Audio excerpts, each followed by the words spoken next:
So dental implants అనగానే చాలామంది భయపడతారండి. మీరేమీ భయపడాల్సిన ప్రొసీజర్ కాదు.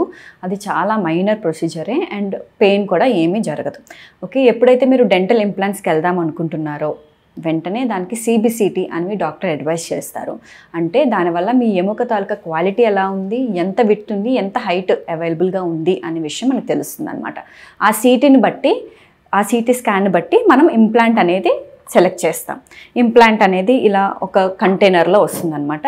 ఇది ఓపెన్ చేయం, ఓన్లీ ఎప్పుడైతే పేషెంట్ రెడీగా ఉన్నారు ప్రొసీజర్ స్టార్ట్ చేసినప్పుడు మాత్రమే ఓపెన్ చేస్తాము. ఓకే, ఇది ఇంప్లాంట్ కిట్ అండి. సో ఫస్ట్ ఇంప్లాంట్ని మీ ఎముకలో ఇలా ప్లేస్ చేస్తామన్నమాట. మీకు కనిపిస్తున్నట్టయితే, లేదు ఇలా ప్లేస్ చేస్తారు ఇంప్లాంట్స్ని. ఎప్పుడైతే ఎముకలో ఇవి ఒక భాగం అయిపోతాయో అది హీల్ అవ్వడానికి 3 నుంచి 6 నెలల సమయం అనేది పడుతుంది. సెకండ్ స్టేజ్లోని దానిపైన ఇలా క్రౌన్స్ని ప్లేస్ చేస్తామన్నమాట. సో ఇంప్లాంట్ ప్రొసీజర్ అనేది చాలా సింపుల్ ప్రొసీజర్. మీరు ఎవరు కంగారు పడాల్సిన అవసరమే లేదు.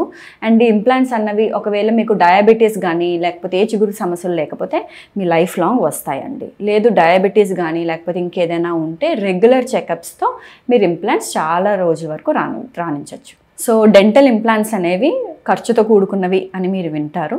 సో వీటిల్లో కూడా చాలా కంపెనీస్ ఉంటాయండి. స్టార్టింగ్ ఫ్రమ్ 30,000 నుంచి 80,000 లక్ష వరకు మీకు అవైలబిలిటీలో ఉంటాయి. నోబుల్ బయోకేర్ అలాంటి ఏవైనా పెద్ద కంపెనీస్కి వెళ్తే అవి కొంచెం ఎక్కువగా ఛార్జ్ జరుగుతుందన్నమాట.